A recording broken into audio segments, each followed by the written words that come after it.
All right, we're recording. So this is just so everyone knows, Chris Firster decided that we cut a deal that he said if I had a fan on to talk about some Derby topics, that he would come on and list. Look, Chris, I appreciate you coming on and talking about this because I know that you are a wealth of knowledge about the sport, and I know you have some opinions. And we live in a day and age where we want those conversations to come out of the garage and come online because I think a lot of people deserve to hear, what guys like you say. So thank you for coming on.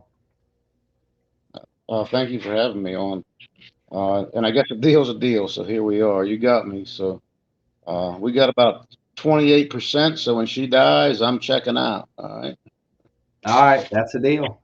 Let's go ahead and get started in it. So we were chit chatting back and forth online, and I said, hey, just hop on here. We'll pre-record this thing and let's knock it out, and we'll release it sometime down the road. So you were talking about some struggles maybe, or I don't know if you want to get into all that, but it just Derbying's tough, man, right? Like not a lot of people talk about the family stuff, the demand that Derbying takes from the family. Is that something you want to get into? Oh, I can. I mean, it's no secret. Anybody that's doing well or done well or gonna do well in Demolition Derby has sacrificed something somewhere else. I don't think you can be a good father and a good derby or the best derby, or you can't be a good employee and a competitive derby driver. You got one. I mean, there's some special people that can do both and pull it off, but uh, and you've every year have asked for me to go to King of Ohio, and a part of me loves that competition. A part of me wants to show that I could do that, and maybe remind myself if I even can do it. The problem with it I see is I've been there, man. I just I don't value that part as much as I do the part we all fell in love with in the beginning. You know, watching an uncle or a grandpa or a dad or a cousin derby and picking out a certain car, going to find that car, build that car, learn the tricks either by experience yourself, losing and or learning from someone above you. All those parts that we all fell in love with. That you're kind of skipping over that part, like in the pit area, the guys that bring the grill, they don't have the best car, but they're grilling hamburgers and hot dogs, and they got the little huggies for the kids to drink, or jugs of or Kool Aid. All those parts that we skipped right over. Like, and I was there. I'm guilty of it. Like, I'm sure everybody around me when I was Derby and when I would say was my best, I don't think anybody liked me. They wouldn't want to be around me. I didn't want to go to a birthday party. I didn't want to go to a wedding. I didn't want to go to a Christmas party. I wanted to be in the garage. I wanted to spend every dollar I made on that car, which is great. And I'm not saying anybody's bad that's competing at that level. But, when I hear the guys talking about wanting to take it to a national level, that's fine, and I'm not saying that I'm not cherry picking, and we like the county fair experience, but that's where we're still able to get that. Uh, it isn't that solid of a car. The floorboards are rusty. Uh, we don't have the best bumper. We got a tire that's got chewed up on one side. We're just coming to smash the car, and we're gonna have fun. We're gonna do our goal. Uh, but when you get on that bigger stuff, I don't know why anybody would want to do that anymore. I mean, you all have to. Everybody has to go through it, but like I said, God bless them guys. How good they're doing out there. There's some big drivers do great. And, I'm a fan of all of them. I bought every King of Ohio shirt you sold there, if you remember. But uh, I don't get to wear it. Rick's got it, but I bought it for me and I wore it one day. Right? He took it, but uh, I don't know. I think, and then I say you can have both. Like there's high school wrestling, and then there's WWF. They're not related at all. You don't got to change high school wrestling to have WWF. I You ain't got to think change. I Go think ahead, sir. there's like a common misconception that we that that happens out there because, and you touched on a lot of things there that are like excellent. And I wanted to stop you there because if you get too far down the rabbit hole, we won't be able to talk about anything in depth. So, um, but on that, we are trying to take it to the next level. But there's like a common misconception, I think, that we have to do away with the county fair level to go to that next level. And because I've said a lot of things about the county fairs, about creating healthy relationship, but we don't. I think you can enhance both levels, and you said that both can exist. How do we get both to exist, and um, how do we not lose that county fair level, that county fair feel, because we still need that in the sport, even if there are some that want to progress on, and chase the dream of making a living doing this someday. Well, I don't think anybody's going to pay to watch outside of the Derby world. I don't think it would sell. Uh, a large national by the book inspection, big money Derby. I just don't think it's interesting to the rest of the world. I think what's not interesting about it? We know so much about the sport. It's interesting to us. We know that when the Bronze show up, they're probably going to win. But I'm going to watch it hoping that Corey Roman might win, or Pete Hansen, or Hildebrand. I mean, I jumped off my couch for both of them. But not that I don't like the Braun. It just I assume he's going to win. So, but we know that. You know what I mean? We know that being around the Derby world, and for someone to be scrolling on, I don't know what the best. I don't even know if TV is the best word to use anymore, because I haven't turned my TV on in over 3 years. We're still wanting to take our cable boxes back. Like now we have, what is it, Hulu and everything else. You just search a movie, and sometimes they're free, sometimes they're not. So I don't even know where you'd want to start for it to be televised, because I don't think TV is very popular anymore. But maybe. No, I don't think you have to go to TV anymore, and that's what's unique about it. And I think that is also what is going to allow us to take this thing to the next level, because there is other options out there. But you seem hesitant to think that we can take it to the next level. And you talked. If you were going to, the interesting part might be that, boy, and I hope I don't say this wrong.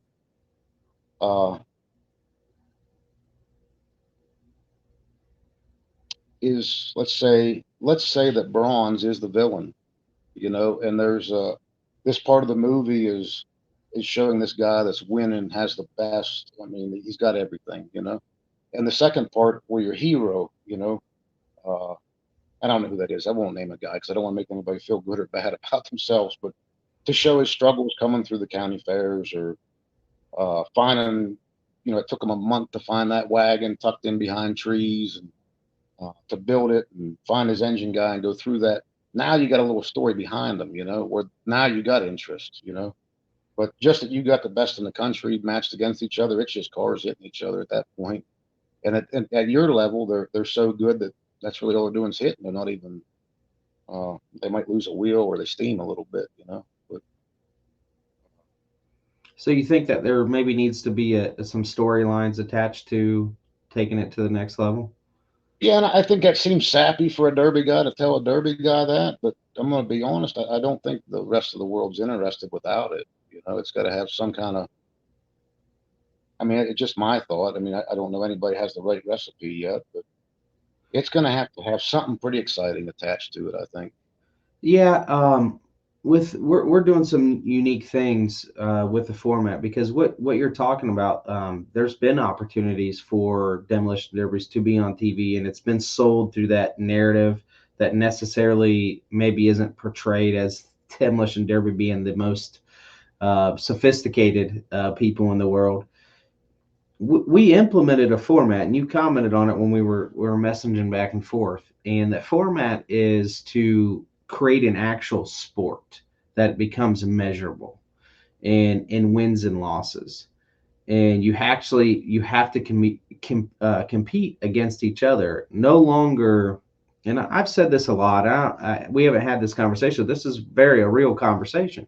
I've said this a lot, that traditional demolition derby, you never actually had to beat anyone.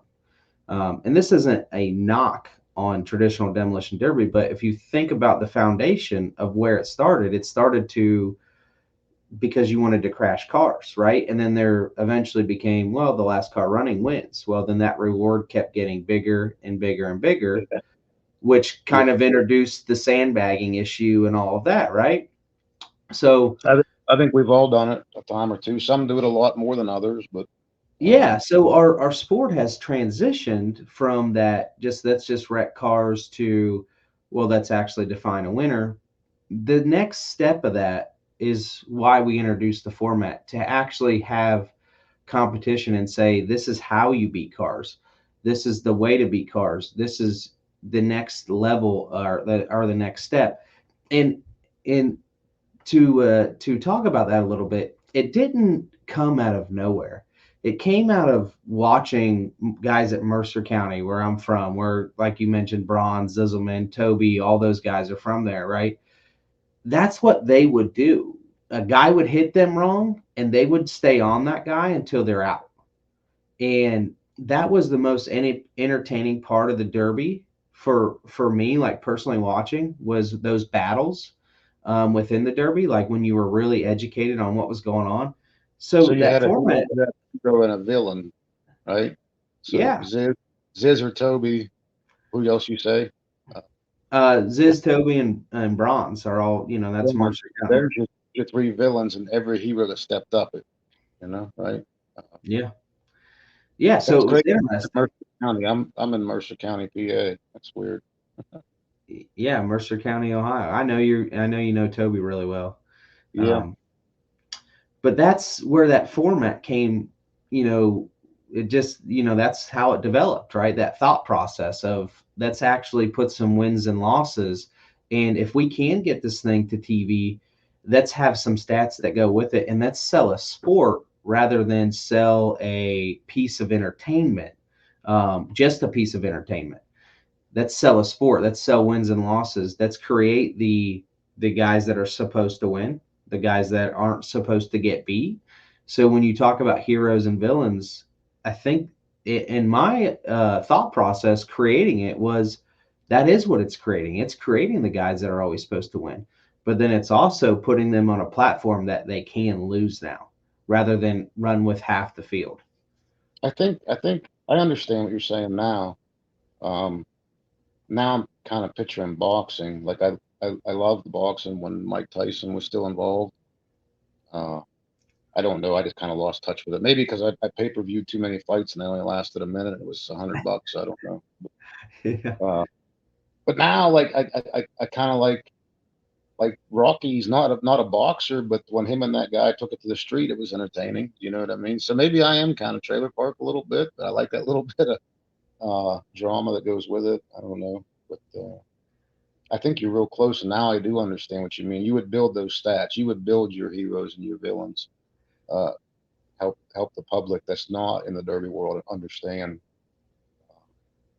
It, Yeah, it's it's UFC. So I caught the tail end of boxing and what you're talking about with Mike Tyson. UFC has been big. What we're creating here is UFC. Half the hype and half the storyline is the anticipation of who draws who, right? And we're actually going to do that with three humongous names this year.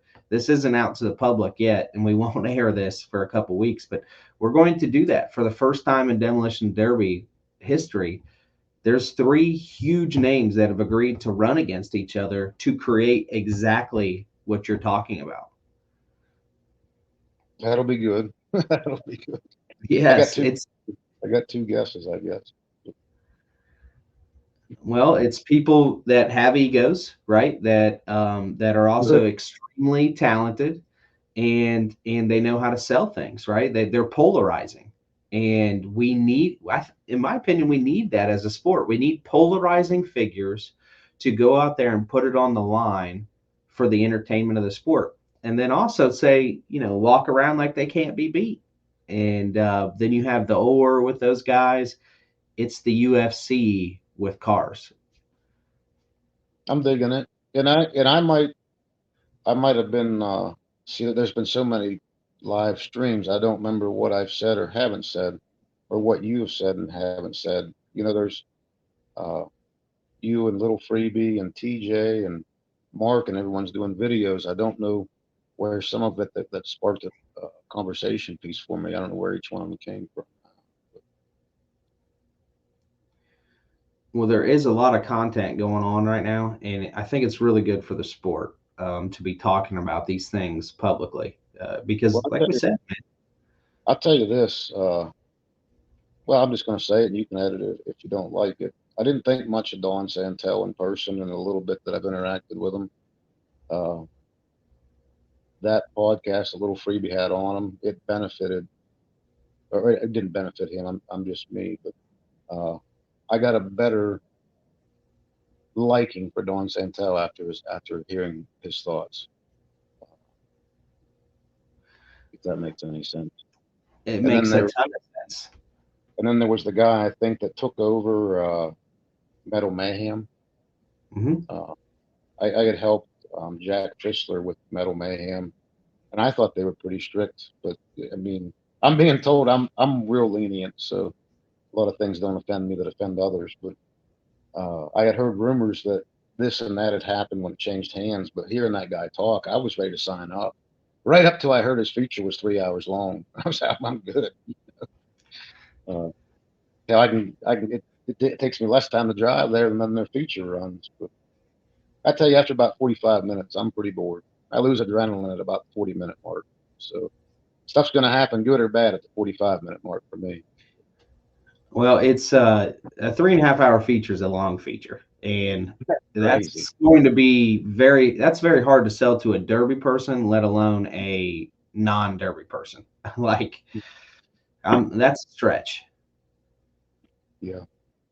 And Yeah. that's something that we've got to do better at, right? We've got to understand that's good. That's a hard sell. That's even more hard. Like a lot of shows are in the fall or early spring. Like the hour-minute mark, I start shivering and I can't get warm. Hey, we'll see it on the live stream. Who wins? We're out of here, man. And that's what I mean. The fan at that hour mark, and there's still 20 cars left. We'll see what happens on somebody's live feed, right? So how do you suppose we get to more of the fans? Like how do we get to outside of the Derby world? Because we're obviously going to need to transition our demographic currently with how many shows there are. Definitely isn't willing to travel to pack a place most times, and then with obviously ability of pay-per-view and whatnot. How do we get to that outside fan to be able to capture that person coming I'm into not. our sport? I don't remember which person said it. I don't remember exactly how they said it, but I was liking the idea. Like tie it to something else. I don't know. Like there's an opening band and there's a band. Like I don't know what you tie it to. That people say, hey, there's a derby going on too. I don't know. And then a lot of the promoters go on Facebook and share their promotion. They go on the who was that talking? They put flyers on the local auto parts store shelves, but they're not going to like the factories where there's 5,000 people that work. Somebody was just saying that. It made sense to me. But Yeah, go out I think it outside. was Pete. I think it was Was it? Pete. Yeah, I think it was Pete, and I think it was an interview that we did with him. Oh, He was now he's talking. gonna. You're gonna say he's right. He yeah, yeah. I mean, for sure, he is right. I mean, that definitely needs to happen to get the people out there. I know some derbies in the past. I've seen they've tied them to car shows. I've seen them tied to uh, the fair. I mean, obviously it works tied to the fair, but I don't know how you get it in front of the people. Like they just expect it to be at the fair. I don't know. Here, this is comical. Right now, the rodeo that's in our area here, uh, they're having midget wrestling. I just seen on Facebook. It lists the events near you. They're having midget wrestling. I'm terrified of midgets. I'm not going. But I don't know if I said that word wrong. Maybe it's little people. I'm not sure what it is. I don't know how you get the word out to people, but someone out there's enough people that want to go watch they brought it to our town, I guess. Yeah. It feels like there's a disconnect between maybe what, and I think we hinted on this a little bit in the conversation, is there's a little bit of disconnect on like a promoter and selling the event and then what the drivers want. We mentioned Metal Mayhem being 3.5 hours. Taylor doesn't necessarily want it to be 3.5 hours, but the drivers kind of um, dictated that it is that. Where do we find that happy medium to be able to appeal to the drivers, but then also get the entertainment that we need to appeal to? Let's say 5,000 people, random people, show up at the King of Ohio this year. We have to make sure that 5,000, 4,000 of those people are coming back. Like they liked what they saw. I think number one, um, I mean, everybody says it's cheap and generic, but uh, you have to give the guys in the rules confidence they can actually use their car. So too soft, I don't blame anybody for riding around. Too heavy, the same thing. You're going to get a wheel knocked off. There's some middle of the road that gives you enough confidence you can hit and drive, like that wagon you built. I don't know if I ended up typing that or not, but I was going to give you an example. Like that had me on the edge of my seat watching you fix that wagon, build that wagon, and derby that wagon. It had some content other than just you driving the wagon, right? But I That think was that, that was intentful for sure. well, I couldn't pinpoint what was missing, but I made sure I seen every video you had of repairing it, building it, and then derbying it, and then after. Uh, and I hope Rick never wants to cut the back of his wagon off. I like the wagon in the true form, but Yeah. uh, but he did see it, so you got people following you. But I don't know where I was going with that. Oh, so middle of the road build. I think the crowd, it's generic to say the crowd wants to see people hit stuff bend. Well, we're not there to do that, but you can kind of do that without doing that, if you know what I mean. Like if you give them enough in the rules that they know they're not going to bust a tranny, they know they're not going to be a banana if they stall because someone hit them with an 8,000 pound Imperial, right? Uh, but then also they're not in a bone stock 84 Crown Vic. And I don't know what that special set of rules is that attracts Pennsylvania, Ohio, New York, Maryland, Indiana, Illinois. I don't know what that is. I know what I like, but I wouldn't be the guy that'd be signing up to be on the national level. I would be the guy that would sign up to help people get there, if that makes sense. But that's just where I am in the sport now. I just like helping other people so they can Is get it better. fair to say there's been a lot of debate in the conversation of what drivers want? Is it fair to say that the drivers want a rule set in which they know how to build a better car than everyone else, and they don't want everyone else to have that? Is that fair to say? Um, I Like don't. if they're a wagon guy, for example, they're going to want a very light rule set because they already have more car than any of the Fords and whatnot. Does that make sense? Like, in if it's not a light rule set, If they'll they have them, if they have them, I wouldn't say a wagon builder because if he doesn't have one, it wouldn't benefit him. Um, I guess it's a moving target. You know, 3 years ago, I owned over 2 dozen O3 and Newers. The local promoters wrote us out of the rules. I sold every one of them or scrapped them. Now, every rule around us allows everything we were doing plus more, and I'm back to old iron. So when someone asks me, do I want the O3s to have more? I don't care what you do. I don't have any more anymore. I don't have them anymore, like, so it's a moving target. When we were Mhm. building them and experimenting with them, I was so mad that you couldn't change the spindles or change the rack. But now, I mean, it's pretty wide open now, but I don't have them anymore. So I guess that's a moving target is my answer on that. Depends on what the guys have, what they like building, and what some of the guys what they can afford. Um, and anybody that wants to win, they're going to find a way to pay for it. So that I can't always say that. Uh, how do you find that set of rules? I don't even know what your car count's like. I don't know. I don't know that you need to change anything, right? I don't know. Well, I don't. Are you talking about our event specifically? Well, I would think you're the closest to being that national level where it would start something with like you already have the format. you've already got a lot of the good drivers running, so you got their attention. Our show's pretty much full across the board this year. Our Legends class is the only class that isn't full, and I think when Tori gets done with this thing, she's going to be full too. I mean, I think we might have a absolute full show this year for the first time. Well, I don't think any rule changes are probably an issue then. I don't think. We haven't changed rules in 4 years. Well, that's too. with I've our- heard a lot of people talking about that.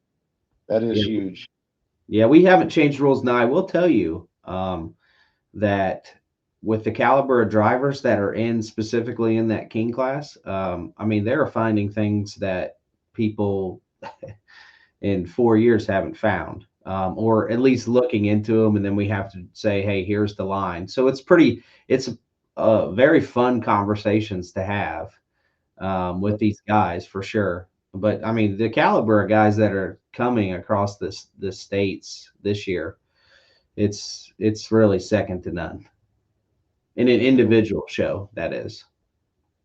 So I mean, there's a lot of it. I don't know. A lot of the big shows are filling up like that. I mean, Well, there's also $50,000 on the line. yeah, So that helps. I mean, that is that people say that there was a $50,000 derby in Canada once, but a while ago. But I don't know of any. Waterloo, maybe, is that what it was? I think I have a flyer for it. Yeah, I'm gonna walk away for 1 second. I got a flyer right here. Wait, hold on.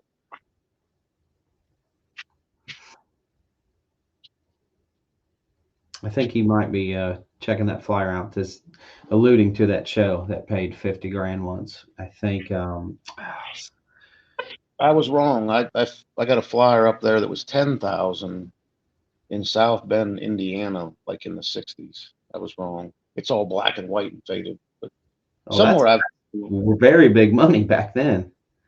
yeah, no doubt. I mean, some of the old ones. I got old paperwork. My grandpa derbied in the '60s, and I don't know when he started, but he tells stories. They used to give brand new cars away for winning, like up in Islips, and I don't know where all we derbied at, but I think one of them was a Pacer. I guess you win a brand new car, but it wasn't a great car. They'd give you a Pacer or something weird. Still pretty cool. Right. Yeah. Yeah, I don't know. Well, you got to push and get me excited so I can start rattling again. I know Yeah, when I podcast, man, I get worked up, but I disagree with a lot of stuff. But what you said tonight with your show, I kind of agree with. I've never made it out there. I can't even judge your show, other than talking with guys that went out to run. well, we want you to come out. I think part of the battle that we've had through this 3-4 years is I catch a lot of flack, man, for sure. And we catch flack because we're doing something different. And a lot of people take it as we're doing something different, meaning what we were doing in the past is wrong. And that's just not the case. That's not what we're Well, saying here. I guess the only negative I've ever said about it is I think your heats take away the politics somewhat. But then when you get to the feature, it's back to normal game, right? I mean, it's back to a normal game. And I've heard Scotty say that a lot, and I've heard a lot of people say that. So, for example, last year there was 7 heats with our consies that ran the format, and then there's one feature. So, if a normal derby, was to get the caliber cars that we had and the amount of cars and ran those heats, they would have 8 normal heats and features that were all politics, right? oh yeah. So if we agree, and I think we agree with what you just said, is we're fixing the politics in the heat. So we fixed 7/8 of of a derby. That's 83% of the derby of the politics. So really, we have one feature that is now involved, has some politics involved, and All right. Well, tell me this: is it true that if you don't run the engine protection or distributor protector, there's different combinations. You can have kickers or down legs or Yeah. Yep. And we've had guys make the feature. We've had 2 guys make the feature with kickers. yeah. Yeah, I mean, to buy all that stuff again is just crazy. I politely tell you we're just not ready. We're probably never going to be ready. We're we're having fun in these mild builds, but Well, it's all remember the king class is just that's the class that just kind of takes over the show that everyone talks about. Well, we have different classes for everybody. We want the guys. We don't want this show to just be like, oh, it's the king class. We crown a king in every class. We want competition is what we're after. We want wins and who's losses. just in the background that's the king here. Is that a king? That is Frank Christian, and that's a van class.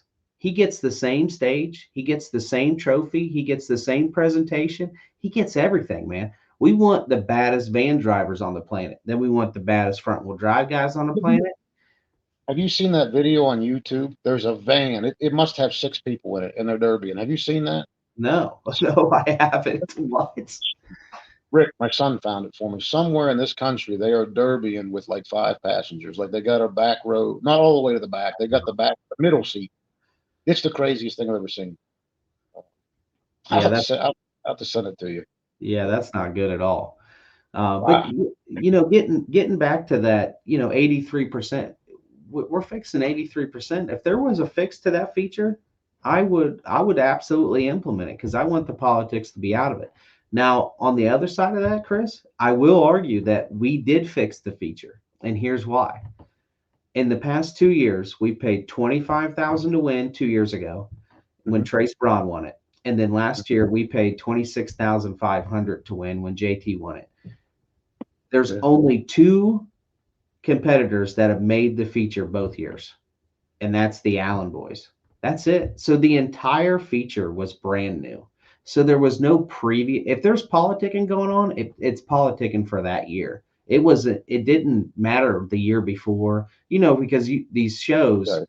they go years and years and years, and you're politicking because you see the same guys over and over and over. Well, the politics really didn't play. Yeah, that year they did, but as far as going back years, dude, there was only 2 of the same people in the feature from the prior year, which I think is incredible, really. And they ran all 3 years. Allens have ran all 3 years. They missed the feature the first year, and then the last 2 years they've made the feature. And Braun ran all 3 years. Braun has not ran all 3 years. He ran the first 2 years, and he made the feature in both the first 2 years. But I guess my point to that is the features. I think there was like 15 cars and 13 cars in the past. Only 2 of those cars were the same the past 2 years. Everybody else was brand new, never made the feature, or at least didn't make the feature in back-to-back years. Who was the guy on the blue Imperial? Ben Bowersock, that was the first year, and then he ran a blue Imperial last year too. He had like a video like you had with your wagon building his Imperial. That I think that was the guy. Mm-hmm. Yeah. Yeah. Well, Yeah. I don't have much to argue with you about, man. That's good. I got to give you some reason I haven't made it. Maybe it's too far. Where are you at? Date. I don't think it's June 14th, 15th, and 16th. We got nothing on our schedule in June right now. I just wrote it out. It's sitting out here somewhere. Look, as soon as we come out with everything that we're coming out for this year, I promise you, you'll say I can't miss it. It's going to be that good. You'll say there's just no way I'm not missing it. And look, it's taken us years to a couple years to build this up. And that's totally fine, but I think this is the year where we're there. We're there. The names are there. What's your middle of the road class? Like I don't know what you would call it. What's it like? So we're doing a legends class. So I went and got Tori Schutte, who used to run Metal Mayhem back in the day. And I got with him and a couple other guys and said, I want to do a throwback class. So like 20 years ago rules. And we came up with a set of rules where it's like, 20 years ago. Imagine what Demolition Derby was. It's funny because they still had the lower cradles, but they weren't doing all the crazy stuff. Very simple build. And we base our pay on 60 cars. So it's 12,000 to win if we get 60 cars. I mean, I think we'll fill the thing. I really do. And 12,000 to win is nothing to shake a stick at. And then, you're running the same thing. You run the format. You got to beat 2 cars in order to get to the feature. You want to talk about cars that will bend. Go 20 years ago. Those cars are going to bend. Well, this is starting to sound like I'd be terrified Klinger's going to roll out in the track somewhere. Klinger has not signed up, but I would love to see him. No, I'm joking. We ain't afraid of nobody. But so you're talking lower cradle, pulley protector, change the body mount bolts, weld the doors, trunk 3 on, 3 off. Yeah, I mean, I'm talking. It is simple. Now, it's not my class to inspect, so I'm not as familiar with that. I'll have to really pull up those rules and give you some more information on it. But you're saying there'll be 3 on the track at a time, there won't be 3 on the track. So what we do is we do multiples of 3. Now, we have showcased our format with just 3 on the track because we didn't get a lot of cars, and we wanted to make sure we had entertainment for our fans. We don't want to run 3 on the track if at all possible. What we do is we run multiples of 3.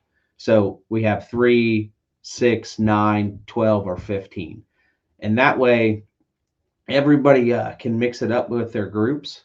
They're not going against each other though. So they're just entertainment between the groups. So what we do is we paint each group of 3's cars pillars. Mm-hmm. And so you have like a green, a red, a blue out there, a pink. Yeah, I've noticed you guys do that. Yeah, so that way, visually, the fans have something to look at and say, all right, these 3 cars are against each other. I'm going to pick a winner out of those. I like the wagon. I like the Imperial. I like the Ford, whatever, right?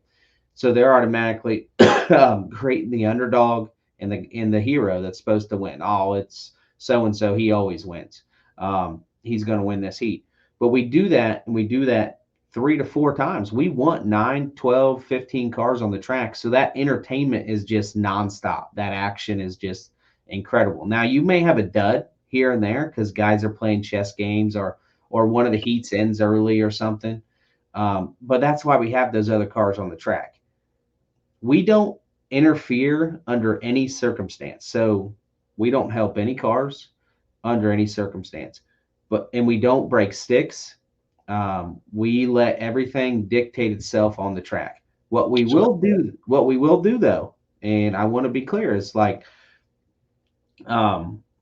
if guys take a kill shot on another color, so like if you have a buddy out there and he comes and just smokes your tire and he's not, in your group of 3, he's automatically DQ'd. Like not even a question. If you take a shot that cripples another car and it's not like you getting pushed into them or something like that, you are automatically done. That's the only way we get involved. I get it. So how do you win that? So if you got a group of 3, the other 2 have to go out. Yeah, you got to beat the other 2. And if that takes you 2 minutes or 20 minutes or, our longest heat has been 52 minutes, which was, it was a bear to watch, but we did not interfere. We wanted them to settle it on the track. Our heats average 15 minutes. And you're allowed wagons and Imperials? Yep. Why did I know about this? I don't know. That's why we're talking, man. That's why I've been bugging you for like 3 years saying, dude, what are you doing?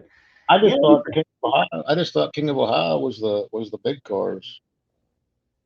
I didn't know. I apologize, man. I'm buried in the garage anymore, and I just hear stuff through the Derby guys, Hey, this is why we do these podcasts, is because the more and more people we talk to, the more and more people say, hey, look, maybe Dustin isn't as quiet as an arrogant prick as what we thought he was. Man, I was hoping you'd give me enough to argue about. You ain't giving me nothing to argue about. I think a lot of us see the same. We're actually on the same page a lot more than what we think, and I think we're just a conversation away. to say, hey man, this is what I'm trying to do. This is why I'm trying to do it. Like there's a point to everything that we want. And I want to have these conversations with guys like you, Chris, because I want you to poke holes in what we're doing. I want to tell you why we're doing it, and then I want you to poke a hole in it because I want to find a fix. You know, like you said to the feature. Well, I say, well, dude, we're fixing 7/8 of it. If I agree with you that the feature's not fixed, we're fixing 7/8 of it already. Who else is fixing anything? You Can you know? send where do I go for the rules for that? Yeah, That I'll, meet? I'll send you that. Oh, and by the way, in that class, there is no Imperials in that class, but there is wagons. Oh, Yeah, oh. that Legends class because they didn't allow Imperials back then. What about subframers? No subframers. I think no Imperials. Period. I think we agreed on that. That's something that I kind of argued with Tori about. I wanted Imperials back because I want to see them, but Are you he allowed said O3s? Are you allowed O3s? no O3s and no Imperials because that's 20 years ago. All that stuff was banned.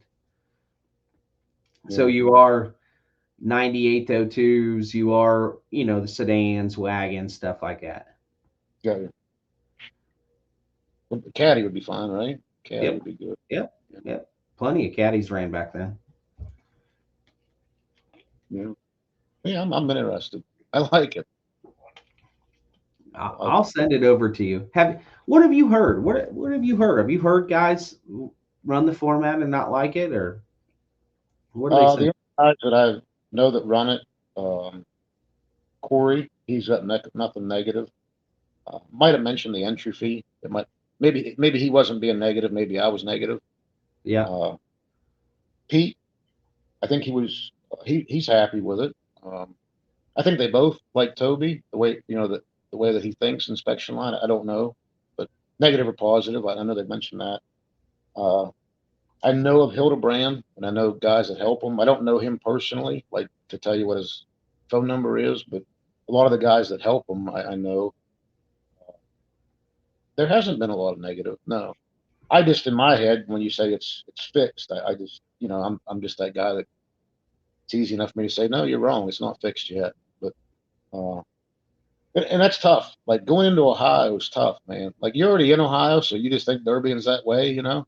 When you come from PA into Ohio, it's like, God damn, this ain't right, you know. But uh, hey, I've got my. I mean, obviously, I've did my fair share of winning in PA, but I've got my ass kicked in PA too. So you well, boys, right there's a there. lot of there's a lot of good guys in PA.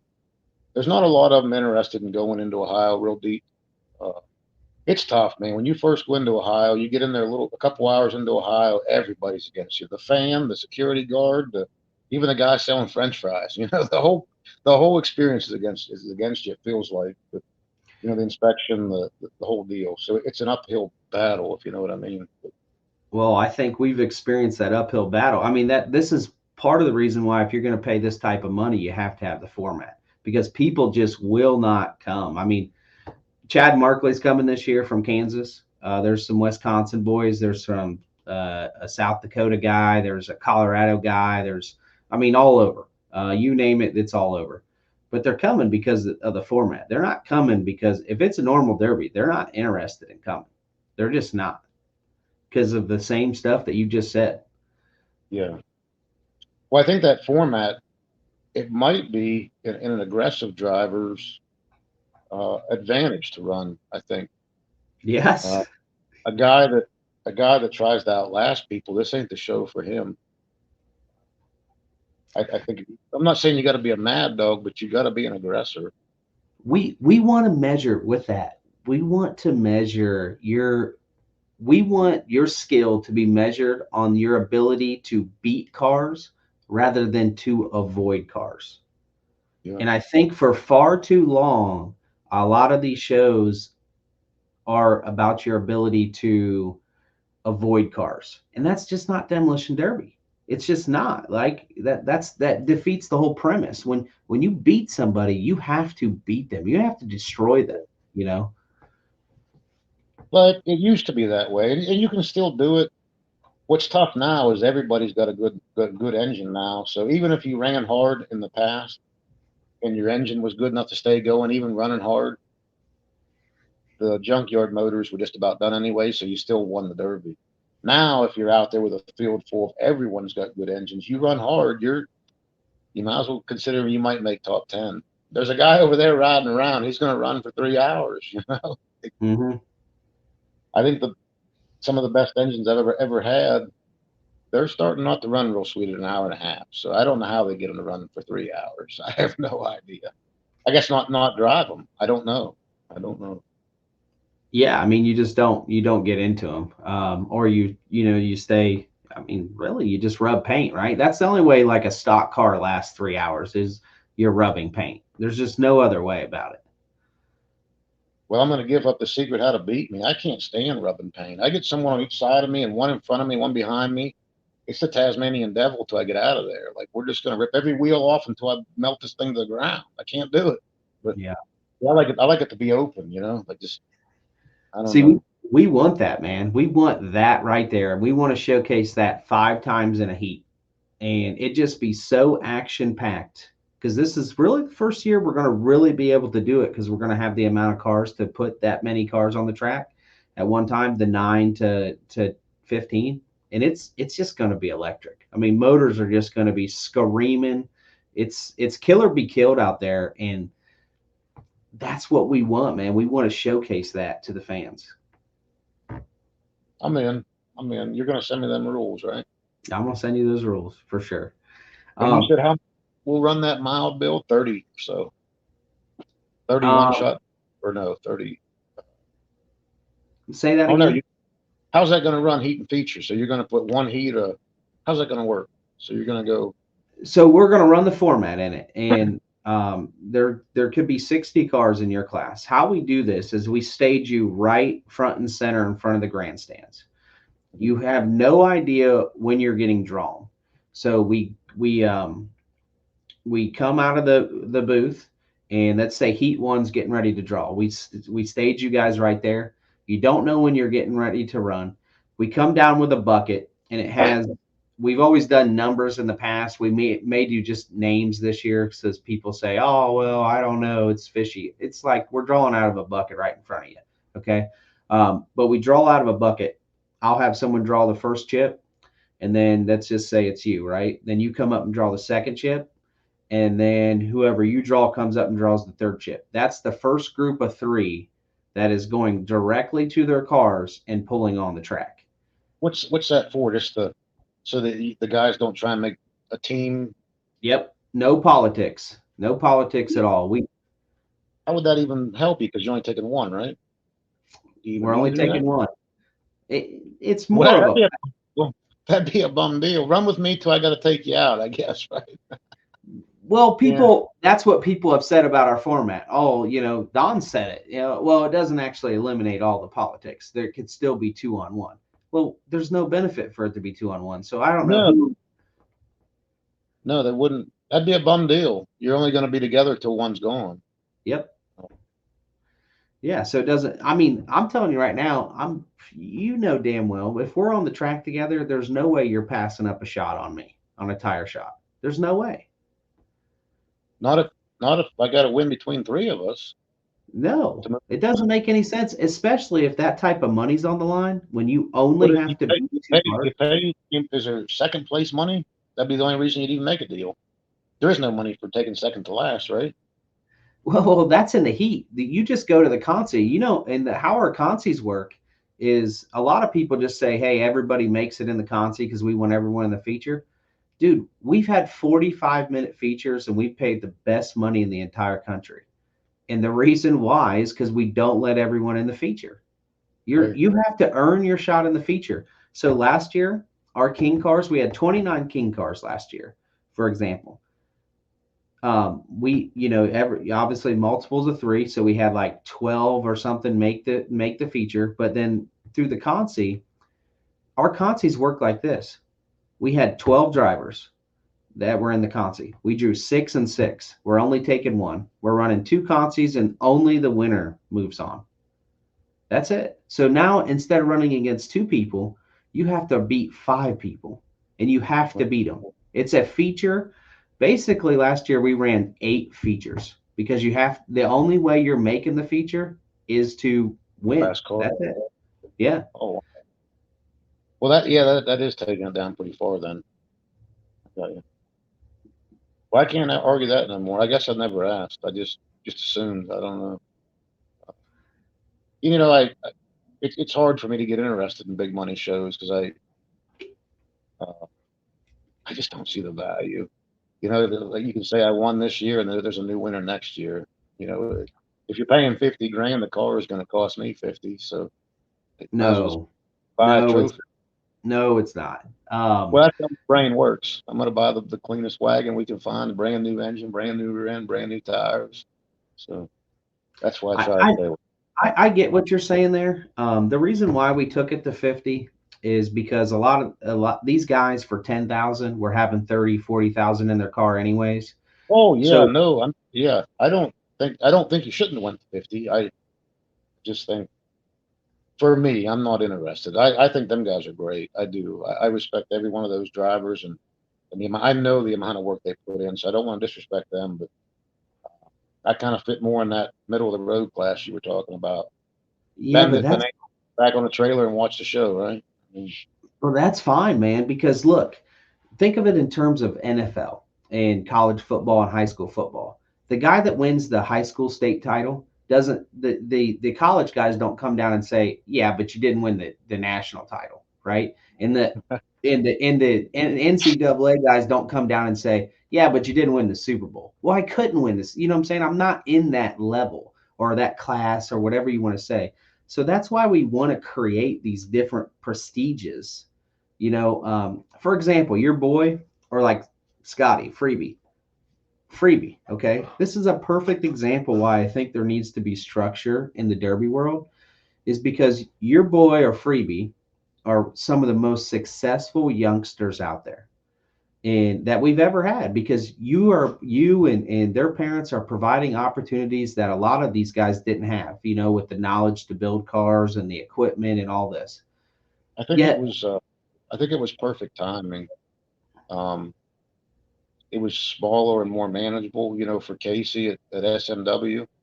I mean, it was like one on one when the youth started, and Rick and Little Freebie they were in the beginning, so they got in it at the right time. You know what I mean? Like it hadn't turned into a well. Those kids have $10,000 cars now, right? When they're running the youth, Rick and Little Freebie were running more like $2,500 cars, so they got to grow with it. You know what I mean? Rick might have got kicked out. I don't know. Maybe invited to the next class up. I don't know. I think both of them had a great timing on it.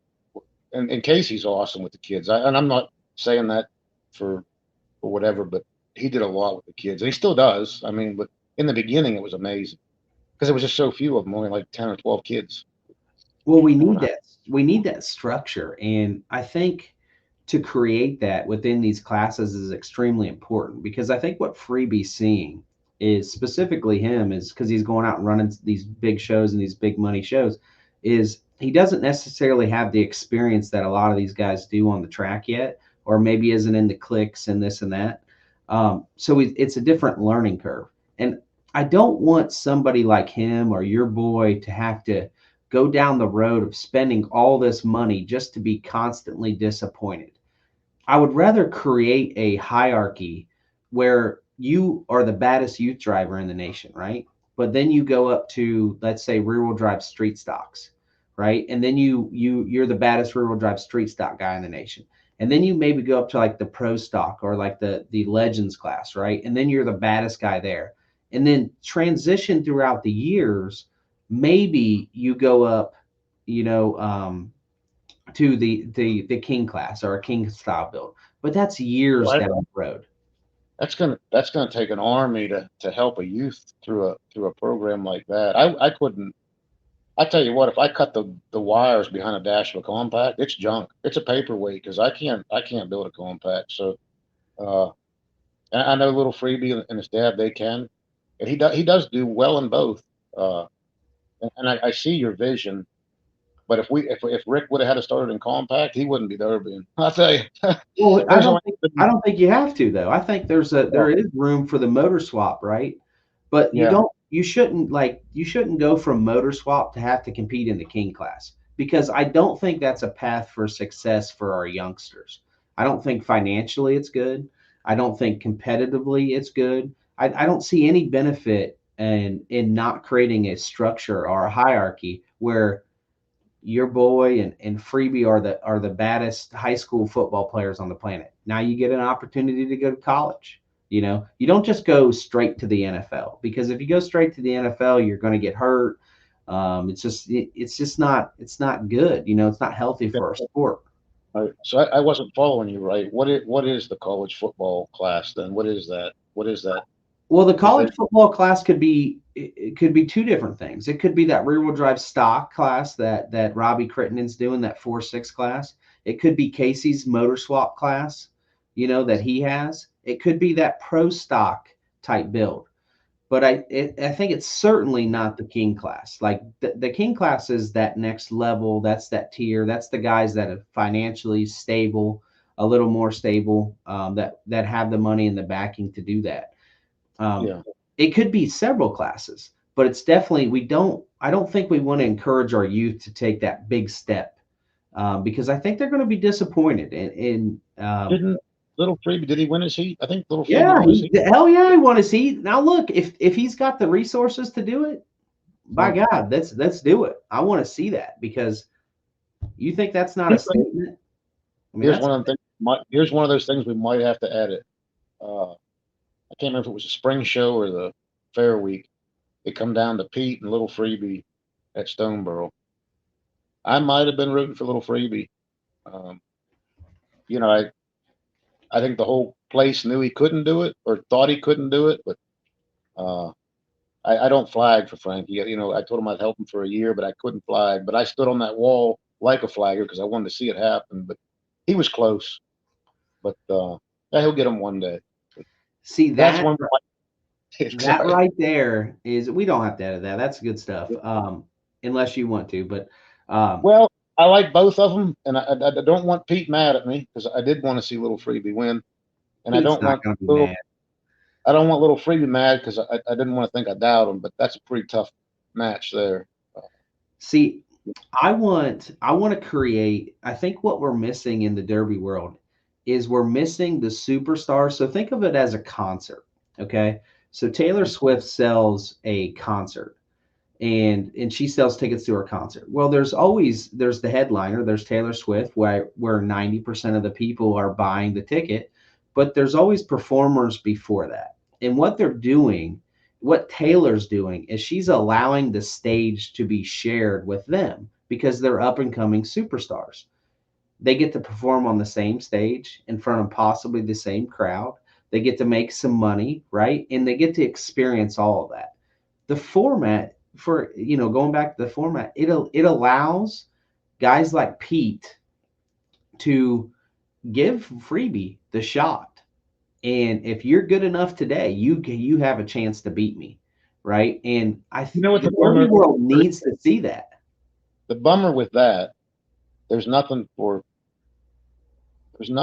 Pete to benefit. A guy like Pete, I shouldn't say Pete. There's nothing for a guy in Pete's situation to benefit from that. They've already expected him to win, so he wins. We knew he was going to win. If he loses, holy cow, you know. But the guy going up against him, he has nothing. It's nothing but benefit. If he lost, we assumed you were going to lose, but you gave it a hell of a go. And if you won, holy moly, you know. So uh, But why does it have to happen that way? Why do we need to structure it like that? that's the problem. I was texting you or messaging you with. Like you can't just win one time and be done. Like uh, you just got to keep going. You know, like I can't think of a derby, but I wanted to win a certain derby, and you won it. You're not happy because you got to go back and win it next year. You know, uh, and then when you lose it, everybody forgets about the 6 times you won it. You know, so I don't know. Like at some point, you realize I'm just blowing money here. I can still have fun without going crazy. You know, like uh, I get that. But going back to that Pete situation, we got to have that as the sport in our sport, because we've got to be able to get these youngsters that taste of what it's like to be that guy, if you and can do develop that, these guys. if you can find a way to do that without it being scripted, without it being fake, you'll really have done something. I believe. You come watch the format, brother. It happened. Freebie is a testament to it last year. Is that right? He beat Jason Kinman. And so Freebie beat Jason Kinman, and I think it was Jacobs, who ended up getting fourth in our feature. He won the Consi, and I think it was Jacobs. Yeah, I'll have to go back there and look at it. But the guy that he beat got fourth in our feature because he won the Consi, and then he beat Jason Kinman, who's a Blizzard Bash winner. Right. I mean, that's incredible, right?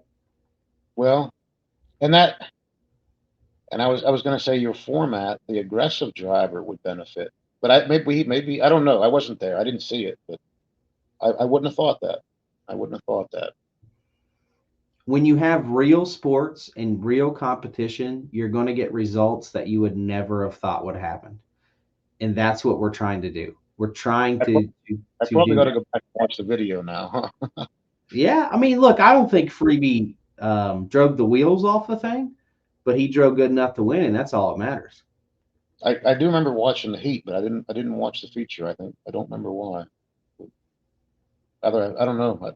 Was it a 2-day thing? Maybe I had to work one day and I watched the 3 first days. day. 3 days. That's probably what happened. Probably what happened. Yeah. Well, there's your story. I mean, putting those, I would say, little Freebie's the hero and Pete's the villain. I've watched that all day long. And now we got to have people cover it. We got to have people do this type of stuff and talk about it, and then kind of be polarizing, right? Instead of me coming on here and be polarizing about my own show, which people are going to take it one way or another, we got to have some media cover that stuff and say, hey, I'm rooting for Pete, and Pete's going to whoop him in 2 seconds. Or I told you Scotty had what it took, because then we get to see when that happens, like it happened last year, we get to see Scotty take the next step. And now he walked away from the show disappointed because the Allens took it out on him in the feature, but he's got to learn that he's going to have to beat them. If he's going to earn their respect, he's got to beat those guys, you know? Yeah, you can imagine the adrenaline too coming out of the car. I don't always judge a guy when he first comes out of the car. But obviously, being a flagman or an inspector or a competitor, when you get to see him come out of the car, it's not always the good version of him yet. No, it's not. No. I really want to see your thoughts after because I'm going to get you there in person. I want to see your thoughts that weekend. I want you to come up to me and say, hey, man, when you come there Friday night. Can you hold 1 second? I'm going to grab the pen and the schedule and write it down. Hold on. Yeah, no problem.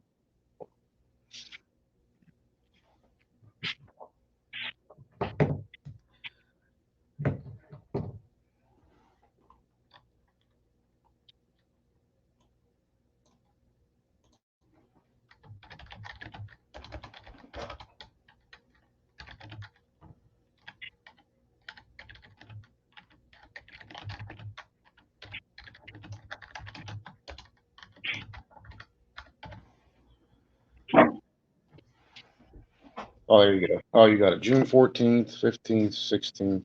Yeah, I just messaged it over to you. I'll send you all the information. Rick's birthday's June 9th. You know why I haven't been there? And I can't use that excuse anymore, because it used to be the Sandusky team show. That's up where Little Freebie is, that area that they're from, Lorraine. That's always been on the June 9th weekend. So we get a hotel, go there for the team show. But they moved to the Summit Indoor Team Show, which is now March. Mm-hmm. So I have an excuse. We got to make it now. Yeah. Once you gave me that date, it rang a bell. Usually for Rick's birthday weekend, which is June 9th, we go to this. We used to be called Sandusky, and then Lorraine Team Show, and now it's Summit Team Show. But that's now in March, so we're good. Well, I don't want to just win you over on here. I want to win you over at the show. I want you to come up to me after that Friday night, because the Friday night is just going to set the tone for everything. And you tell me what your honest opinion of everything is, and I really want to hear it. Well, I can do that. I can do Yeah, that. just find me. I'll be right there trackside somewhere, and just give me a head nod or a shake of the head. No, I didn't really like it, or yeah, man, that was right, because I think we're going to have something really really special this year. All right. Well, and I don't know. Well, I was so anxious to argue with you. You ain't giving me nothing to argue about yet. Hey, well, I'll argue with anything. What do Yeah. we? No, you've given me nothing. Uh, I thought it was going to be more of an argument, but uh, actually kind of glad we talked. But, I think a lot of people would feel this way. If we had these conversations personally, because I think like a lot of times on Facebook messages or text messages can be taken so out of context. You didn't mean it that way, or you didn't say it, well, my worst problem is this phone. It types what it thinks I want to say. I'm saying this, and I look down. It's like, I wasn't talking about that. Yeah, what the hell? Yeah. um you mentioned different things. Let's see here. I'm going to go back through our messages. You mentioned something that would could be a topic for discussion. It talked about inspections, and fair inspections, and whatnot. Oh, fairness, rule package, payouts, fair inspections. To that, I guess it's a couple things I have questions I have for you. Is that what drivers really want? Do they Well, want inspections? go ahead. I'm sorry. Go ahead.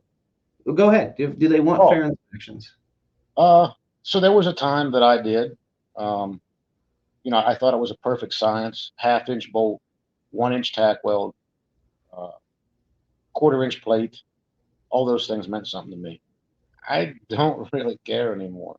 I'm not saying that's how I should inspect a car because I am forgiving, but not that.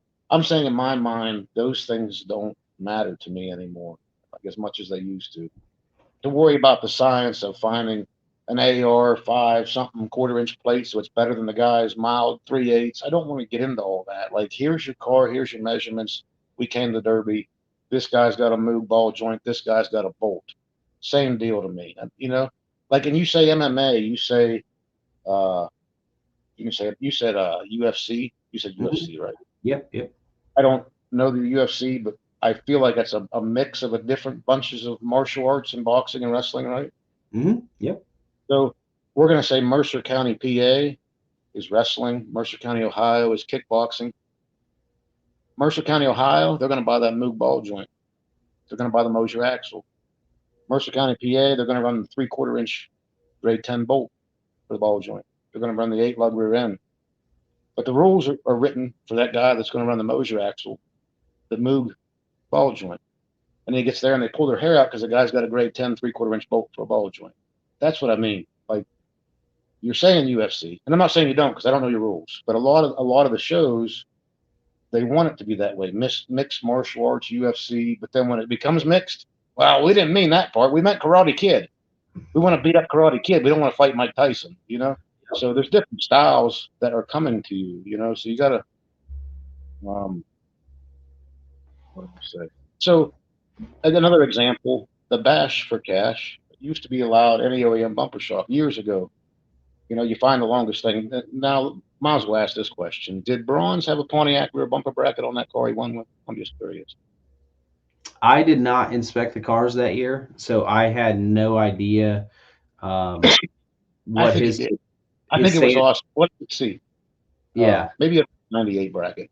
But years ago, whatever OEM bumper bracket you could find, let the builder think, look through the junkyards, find that correct bracket. Now every place has got a 12-inch or a 14-inch bumper plate. I like the bumper shock. It's not as good as this military grade AR 542 M25 plate this guy's buying and making a ridge in it. But so that's what I mean. It doesn't have to be so scientific. You know what I mean? Let me just throw a Chrysler bumper shock in there. I'm done. I'm happy. I'm gonna run the same as the other guy, but that's where I mean. Let it. Don't have to be. When you told me you can run kickers, I'm a lot happier. That you wouldn't have to run the buy everything. But Yeah, you can roll. You actually can run kickers, and then we allow you 3 gussets off of it. So like we make sure that if you choose kickers and you choose the $40 option over the $4,000 option, you can compete at our show. And actually, I can show you two examples where guys have ran kickers and made the feature, not just ran, but made their feature. Yeah, yeah, I believe that. And you know, I actually had my Iron City car last year where we were allowed just the lower cradle, and I threw kickers in it and ran against uh, full cradle cars. And actually, I ran against Bronze at Sliма. They didn't hurt my car. Now, long story short, but I didn't run very long because my steering wheel had some troubles there. But So seriously, yeah, I ran that and I didn't have any issues. so I think if you're wanting to put on a big money show and it be reputable and people trust you, then yes, rules are important. Um, So but how do the on that question? Sorry to interrupt you, but on that question, how do we make sure that that gets out there? So let's say it this year at King of Ohio, we absolutely, because I'm the head inspector, but we do, and Toby's worked for me in the past, but we do an absolute great job. Every car is to the rules. And I'm a firm believer that, by the way, it's not the head inspector's job to make sure every car is the same, but it's their job to inspect to the rules. Um, if there's different quality of builders within those rules, that's not my fault. You know, just better welders and whatever. Our job is just to inspect the rules. So with that said, um, where was I going with that? What were we talking about? I lost my train of thought. um, just that the rules are fair and Oh, okay. So who measures that, right? So if we don't miss anything at the King of Ohio, right? But five guys didn't have the weekend that they thought they did, and they come out on Facebook and they say it wasn't fair, right? It just wasn't fair. How can we do on my end? What can I do to make sure that is there a third party that we need to bring in? Is there pictures that we need to take? Because we'll work for a year, you know, on this show to be credible, to do the best job that we possibly can. And then in one post, it could be discredited, and it likely is discredited not because they're going to come out with blatant proof that something was illegal, but because they didn't have the weekend that they thought they were going to have.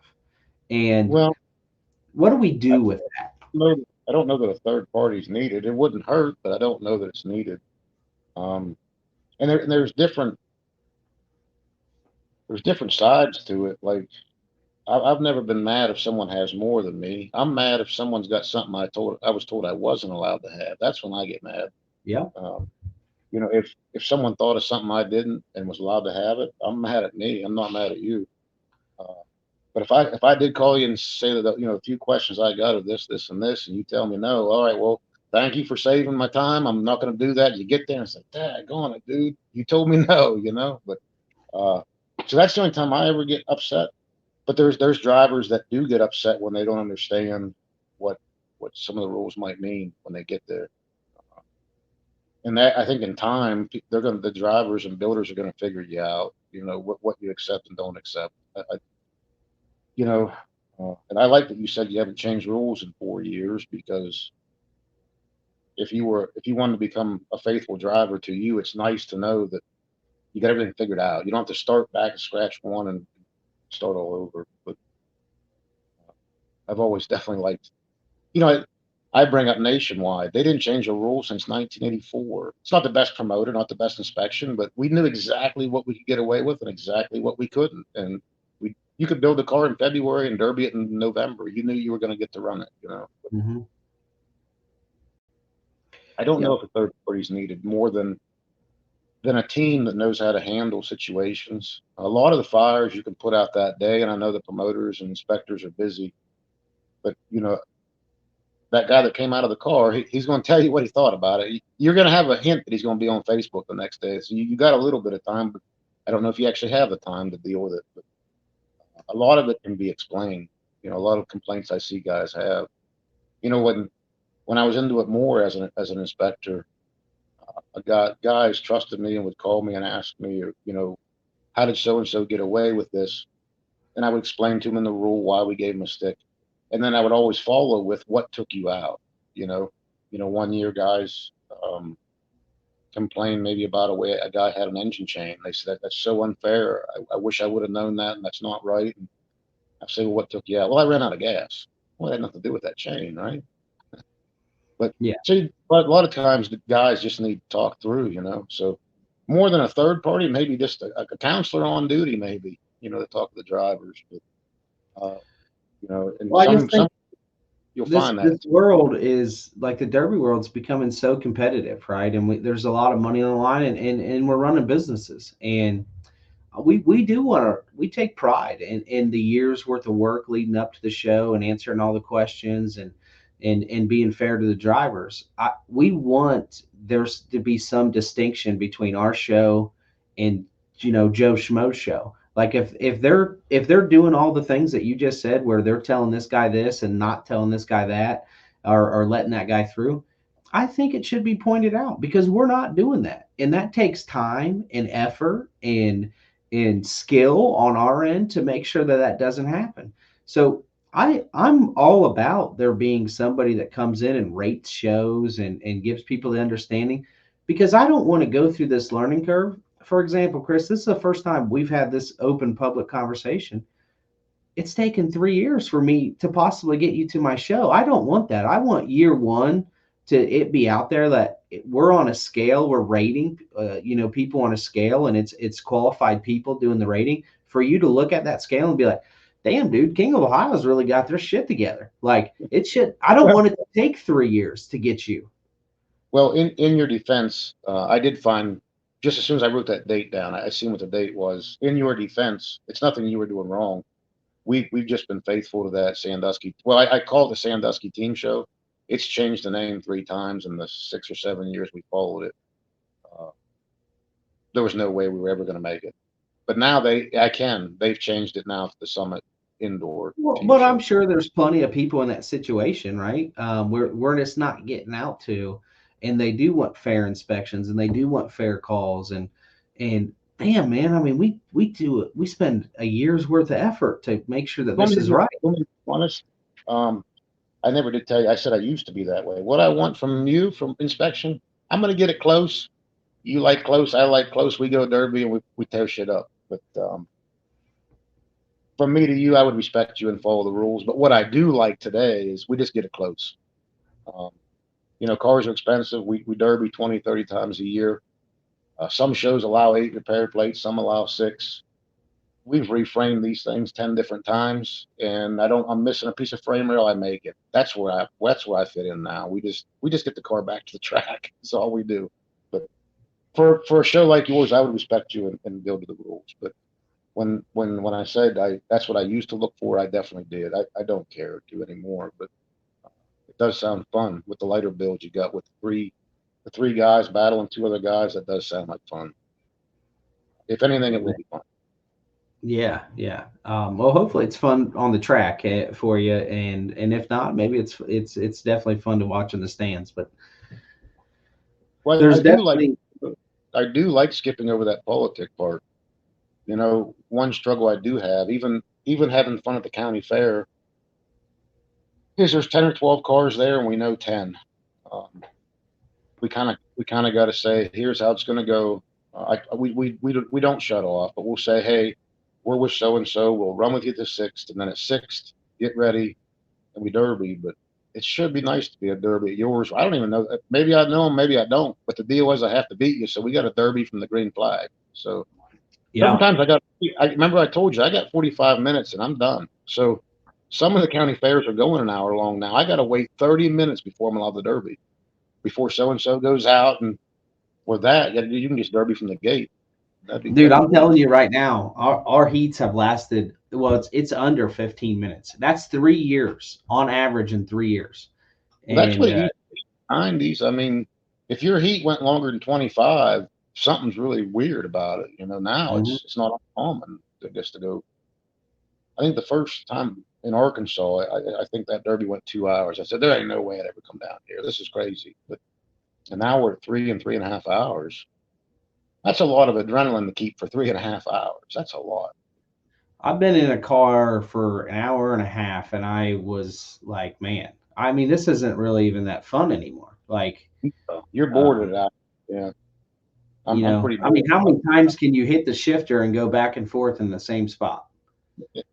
Like, I mean, honestly, really, it's kind of horrendous. I mean, it sucks. It's not that fun in the car. I mean, at least in my opinion. I've had a few times go over an hour that I did have fun, but not many after an hour of fun. I've never been bummed out. I've never been unhappy being out. Sometimes you're like, shh, go get a drink of water. It's over. But Well, and then also, I think we have to have a clear understanding. Like, we got to do things that are necessary for the sport to grow. We've got to understand that there is an entertainment aspect of it, and we have to entertain, and we have to bridge that gap with our drivers to get them to understand. And if that's put them in a format where they just have to compete, then let's put them in a format. Because they're not giving it to us any other way. But if we can do that, we have a product to sell, and I think it could be widely sold. People like destruction; they like UFC, and we rebrand this and sell this with UFC with cars. Dude, sky's the limit. where do you go next to try and do that? Like, We've I don't got know anybody. we've got we've got a lot cooking. If we could if we can get the following that I think that we're gaining, and we're getting there. Chris, we'll have this conversation here in a couple years, and your boy's going to have a chance to run for some real money. And 50,000's this year. It's coming. It's coming. But Okay. we got to have the support, man. We get collectively have to go the same direction. There's a lot of infighting in the Derby world. There's a lot of I don't want change. We're just hillbillies. I just want to be hillbillies. Look, we could be hillbillies with a lot of money, and the reason why is because we entertain. So let's be hillbillies with a lot of money. You know, I um, don't. I might be speaking for the hillbillies, but uh, I think what they're trying to say, at least what I'm trying to say, is they both can exist. We don't have to. I wouldn't want to see the county fair change. But there's already been a lot of big money stuff that came to the county fairs, and I'm guilty of it. You learn a lot of things at the bigger shows, and you bring them back home. Uh, I don't think you want to. It wouldn't help the county fair.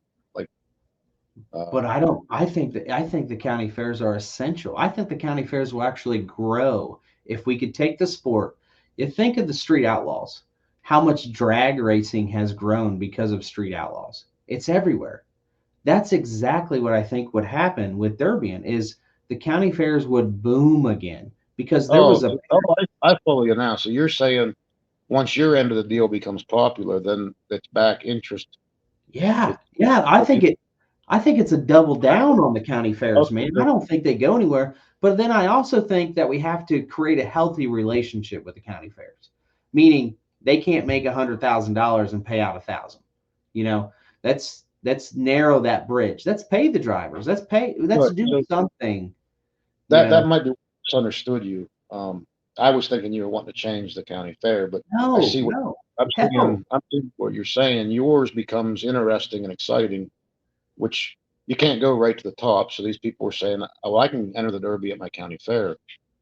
Um, I never looked at it that way. yeah, Yeah, yeah. I think imagine how many people are going to say, "Dude, I watched Chris Forster Derby on TV, right?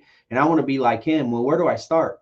And then you as a don't want, you sport, don't want like this guy, but well, I as got a sport, we structure it to, hey, get in at your local county fair, man. Get a front wheel drive car and get in at your local county fair. And now that guy is sold on the dream of someday becoming a professional demolition derby driver, and he's starting at the county fair where we all started. I follow you.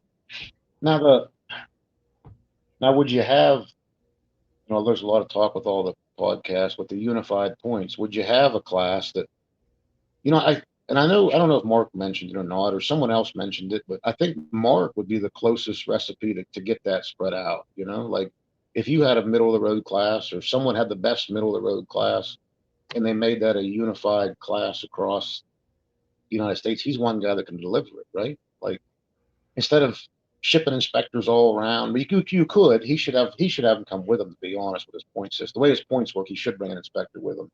But There's this is a good conversation, and this is going to draw a lot of attention right here.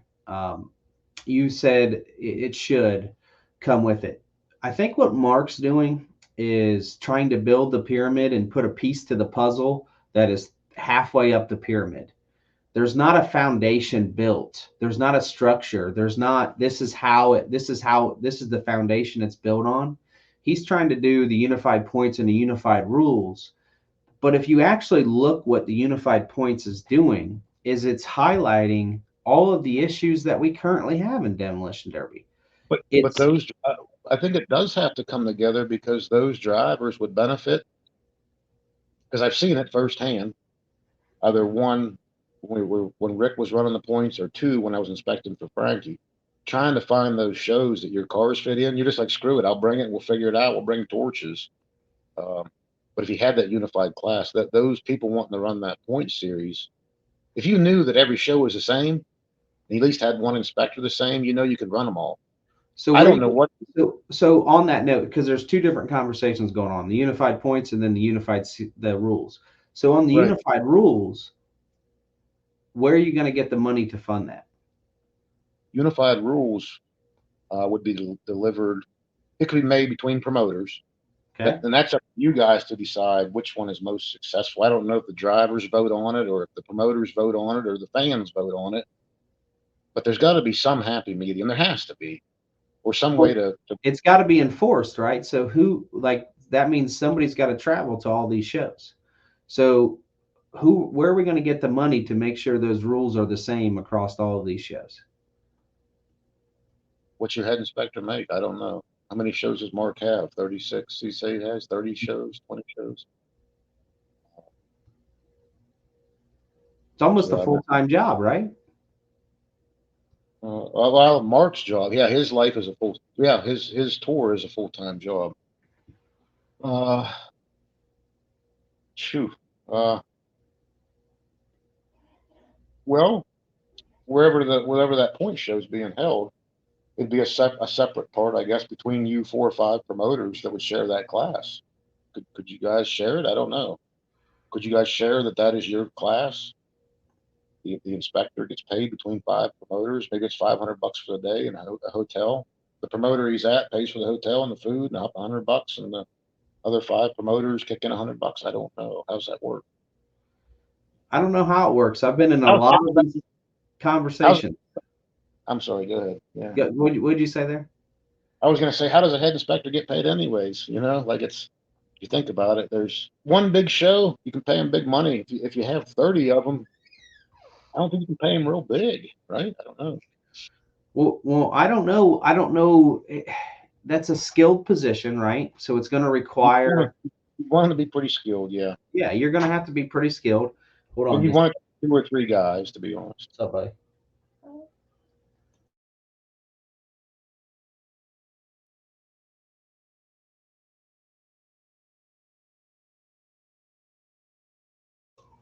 My boy came in here, my oldest boy. I didn't know he was still up. I thought he was sleeping out there. Well, it's going to require skill, right? It's going to require somebody to probably, if it's a full-time gig, they're going to have to quit their job. So they're going to have to make what they currently make. And it's not going to be able to provide benefits because there's probably not enough for that. So that's going to take a special person for that, right? They're going to have a wife and all that. So, and then with it being skilled, so let's just say it's a $60,000 to $70,000 a year job, and because it requires skill, let's say it's 50. Well, where's that money come from, right? And answering all the questions and all that. So when I talked about like what Mark's trying to do, I think it's what he's trying to do is necessary. I think it's halfway up their pyramid because you have to have money first. And if you don't have money to fund everything, and this is a conversation that no one really wants to talk about, is the money part of it. But money, it can be the root of all evil, but it's necessary to run a business. So if you're doing that and you're going to take the steps necessary, because I don't think we're going to argue that You got that is a bad idea. It's not a bad idea. You just now got to force it. So enforcing it requires money. And how does that actually work? There's not a lot of promoters that are even making money out there. So, No. that's another issue. How does our sport generate so much revenue, but we keep absolutely nothing for the sport? So, for example, all these shows that happen, there's not one dime that actually goes to furthering the interest of Demolition Derby. Nothing. No dime. There's no fund. There's no organization. There's nobody that's going to stand up for Demolition Derby. There's nothing. So it's just so fractional right now that I don't see a way that works, because I think you have to figure out the base first. Well, instead of doing a raffle tomorrow, we got to do a demolition derby lottery ticket. We all got to buy a lottery ticket in West Virginia, right? I don't know. Yeah. Uh, shoot. Well, yeah, putting it on paper like that. I don't. Yeah, you'd have to be big before you get big, and you got to be big. It's. I don't know. Well, then you've got so much infighting that everyone wants to be the charge of the ship, because there's a bunch of basically independent organizations out there, whether it's Triple D or Smash It or what Mark's doing, and everybody's kind of leading their own ship. So if we were to come together, who takes the back seat? Because not everyone can lead, right? Yeah. Well, I don't know. There's boy, and your inspector have to be on top of his game. I was going to say there's guys that are retired, or guys that want to help the sport, but I think if you're out of the game for a year, you're completely out of it. Yeah. It's a weird spot. I mean, it's a weird concept to think about, and it's an interesting concept to think about. I don't think it's not possible. I think it's definitely possible, but we've got to get a group of people moving the same direction, Chris. And we don't have that yet. And if we Well, can get a group what's of your people, ideal? What's your how do you get the same rules and the same inspector in different states? How do you do that? What's your thoughts? well, I don't know if I want to give that out publicly, Oh, because we're working on that. And but we need your guys' support, to go that direction. And I think Mark's working on it too, right? I think Smash It's working on it. They've got a bunch of shows. I think everybody's independently working on well, trying to go that direction. the easy answer, which doesn't bring people together except for the drivers, the easy answer is the same promoter just has a show in every state. Do you know what I mean? That's the easy answer. Hmm? Uh, mm, that's probably the easy answer. That's the easy answer. I don't know if that's accomplished. I don't know if you can accomplish that, just because there's so much infighting. I think 20 years ago you could have accomplished that, but I think there's so much invested now by different entities that it's pretty hard to accomplish. I think it's going to take a group of people coming together now to pay it forward. Just like we talked about with Pete giving the stage to Freebie to possibly beat him, paying it forward, giving the guy the opportunity, and saying we're going to make a decision that's best for the sport, not necessarily best for Triple D or Smash It or Mark, but what's best for the sport in the current state.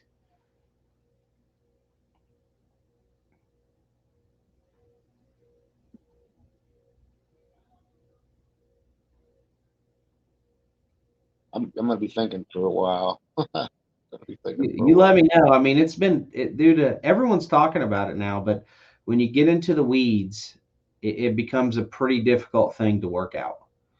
And I'm not sure.